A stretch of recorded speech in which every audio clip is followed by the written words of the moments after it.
everybody? Welcome back to the channel. This is your boy Juju the Gamer here on Juju's Corner, and yes, I am back.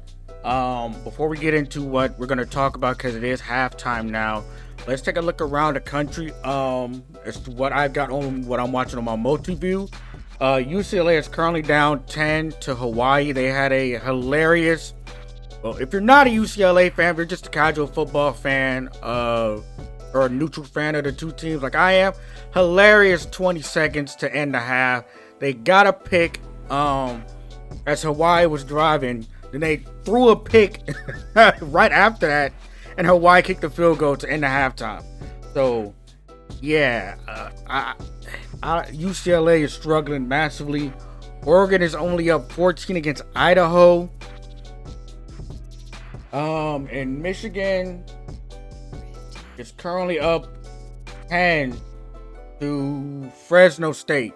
I'm sorry, that game is currently going on down. Now they're out of halftime. Like I said, as an Ohio State fan, Michigan is the one I'm really watching closely. They don't look the same at all.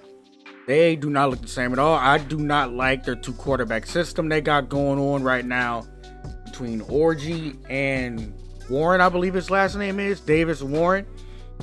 I don't like that at all. Fresno State would actually be up if their quarterback could hit open receivers, because Fresno State receivers have gotten open, but he just either underthrew them or overthrew them. He's just having a bad night. Now, the game we're going to be talking about today is a defensive slugfest. So, Notre Dame and Texas A&M has been the quintessential of whichever quarterback is going to get hot first will win this game. Both teams are making mistakes. Both quarterbacks are missing open receivers left and right. Both are struggling to really get in the run game. To really get the run game going so they can probably set up a play action pass. But they're doing just enough to get down the field and kick field goals. So we are currently tied at 6 at halftime between Notre Dame and Texas A&M. If you like defense, this is a great game for you. But if you don't like bad quarterback play or struggling quarterback play, this is not the game that you want to watch. But man, whoever loses this game is going to be hurt, because this is a tough game. Both teams are giving it their all. You can't really ask for much more.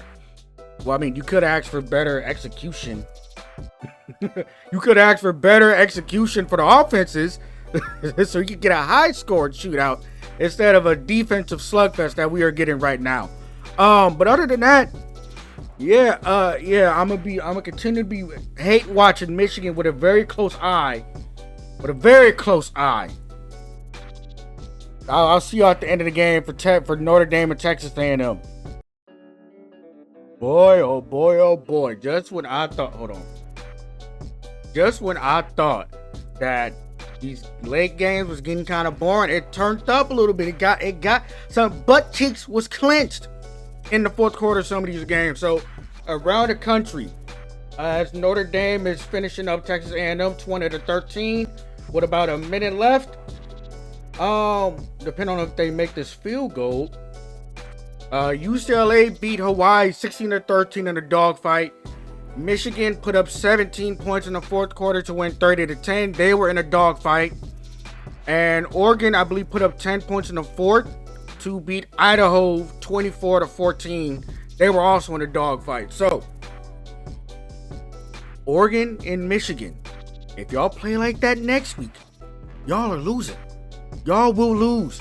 Do y'all know what Ashton Jeanty for Boise put up today?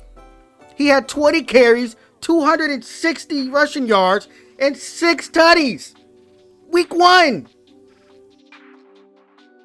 He's my running back 1, bro. He's my running back one coming out.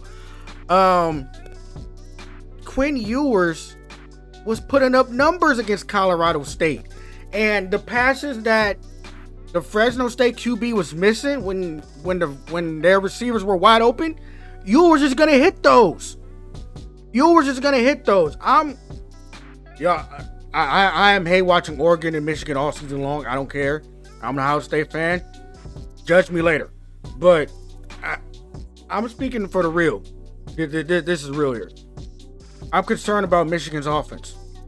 It did not look the same And for some reason they were doing like this 2 quarterback system, and John Madden said it right. If you have 2 quarterbacks, you have none. And then it's like Donovan Edwards supposed to be the star running back, right? I don't even know if he had 20 rushing yards. Hold on. I'm gonna check the real app. Also, Texas Tech and the Abolition Christian are in a dogfight in this overtime. And instead of kicking the extra point, Abilene Christian decided to go for it and did not get it. Okay, so that's why you go for it. I mean, not go for it. That's why you simply I'm trying to find this Michigan score. Okay, yeah. All right, so here we go, Michigan. Yeah, Donovan Edwards, who's on the cover of College Football 25. He has 27 rushing yards. 27. He's not even the star on his own team. It was this dude, Mullins, who admittedly in the fourth quarter was ripping runs. Him, almost, I'm put it over here. So almost 100 yards, bro. So, and if it wasn't for, and I'm not threatening about their receiver crew. Their receiver group is not good. It's not good. I'll tell you who is good. Loveland and the other tight end. They are great. They are great. It's like Michigan is a more advanced form of Iowa in terms of their playbook. They're a little bit more explosive because they have more diversity in run game with Orgy, and yeah, that's about it. Their offense very concerns me, and I have them losing to Texas next week. And if Oregon plays like they did today against Idaho, when they couldn't really run the ball against Idaho, they'll lose against Boise. Both of those teams looked absolutely terrible. Now, I know I just kind of spent about 5 minutes going on about the rest of the country. The main game was a defense of Slugfest. Oh my God. Notre Dame was running Riley Leonard like he was JT Barrett. Quarterback runs, scrambles, design runs. Fourth and short, giving him the ball. It felt like I was watching a white version of JT Barrett, bro. But he made the throws when they needed to. And that run game for Notre Dame started to get clicking as it got further along in the second half. They started to wear down Texas A&M. Now, Texas A&M tried to do the same. They tried to do the same, and it did not have the same effect as what Notre Dame was doing to their defense. Now I'm gonna go back to the real app to make sure I'm looking at these right. If I'm ever like pulling up stats, I'm on the real app. That's all I use. Let's go. So it's 12 seconds left. Notre Dame is up 23-13 now. Riley Leonard, 18 of 30 for 158 yards. No touchdowns, no interceptions. That's good. He ain't win you the game, technically, but he ain't lose you the game either. Jeremiah Love, 94 rushing yards, 14 carries, 6.5 per carry. I believe Brother Price, Jadarian Price, 44 yards, a tutty, 5.5 a carry. We're going to go to Texas A&M. Connor Wegman. This is nasty work. Their running back had a good game. Le'Veon Moss, 83 yards, a tutty. And I want to say this is 3.5 yards a rush. Yeah, he had 20 carries. Yeah. And so Connor Wegman, dude, 12 of 30. 12 of 30, 100 passing yards, 2 interceptions. Ass. And Texas A&M was at home. That crowd was rocking all game long. And it was like the passing game just didn't have it. So I don't know if Texas A&M has another quarterback on a roster that they feel comfortable going to, or if they have like a directional school in Texas that they're going up against next week to iron out the kinks, which is probably what's going to happen. Yeah, this game from a quarterback standpoint was not pretty. It was not, flashy. It was not a shootout. What it was, it felt like watching an old school Big Ten game where the defenses got control. Both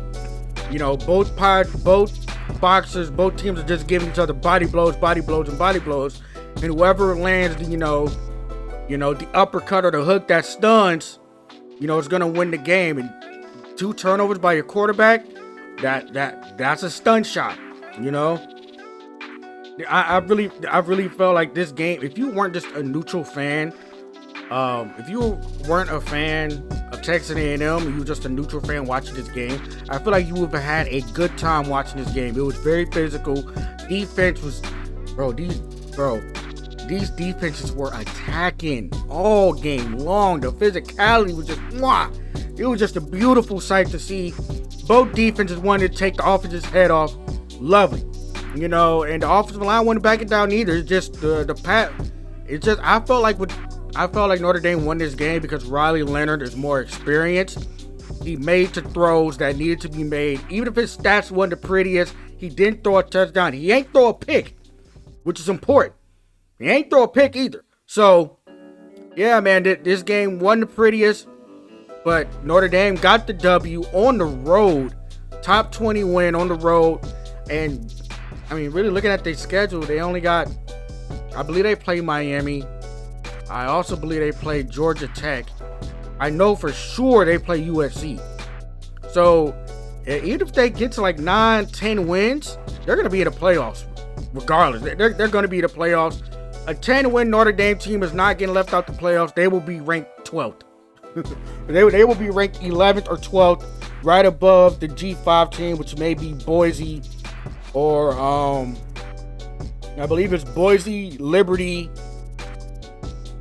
and Boise and Liberty are probably the 2 that's probably the most, I would say them, Boise, Liberty, and Appalachian State are probably the 2 that's the 3 that's equipped to go to the playoffs as a G5 team. Well, UNLV too with that go-go offense. But man, this was a great 6 o'clock slate. All these games were fun to watch. I had my eye on all of them. I had fun. If you had fun, make sure to leave a like. Make sure to hit that subscribe button. Make sure also you follow me on all my social media platforms. And make sure you hit that follow button on Twitch. I may be going live in about maybe 30 minutes. I want to get some food in me and probably get some water. But we're going to be on Call of Duty for a little bit. But yeah, I'll catch y'all later. Peace.